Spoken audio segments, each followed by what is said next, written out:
ang pagpapasiklab ni Sean Hendrix at Raven sa unang araw ng Respakan.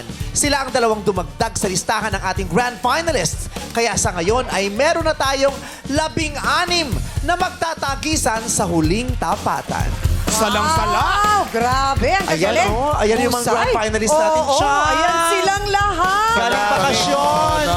Nakapagpahinga, nakapag-recharge. Nakauwi sa mga probinsya, may mga nakaiwan pa dyan ng medalyon. Ay, talaga ba? Sino?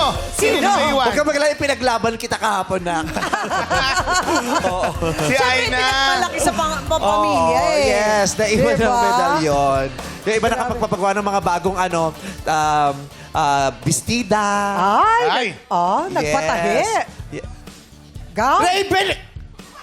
Bakit ba ano yan? Harutan kayo ng harutan dalawa ni Marco dyan. Pwede ba maghiwalay muna kayong dalawa? Ano, sorry po. Oo, sandali. Para lang sa task, no? Pwede maghiwalay muna kayo. Ay, bakit may task? Ay! Oo. May task ba ngayon? Eh, kasi pinipilit kong para ang hirap maging leader, di ba? Tapos pwede ba maghiwalay muna kayo?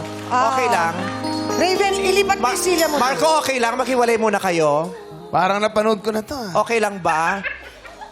Okay lang. Okay lang. Hiwalay lang kayo sandali. Diyos ko, siya ang sinisita ko. Hindi ko maintindihan, Marco pa. Pati ko pa yung parang galit. Ay, naku. OA! Grabe. Sorry sa love team nyo, ha?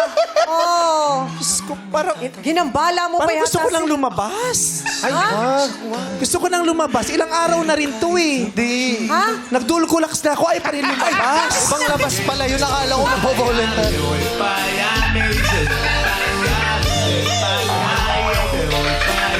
Oh, diba?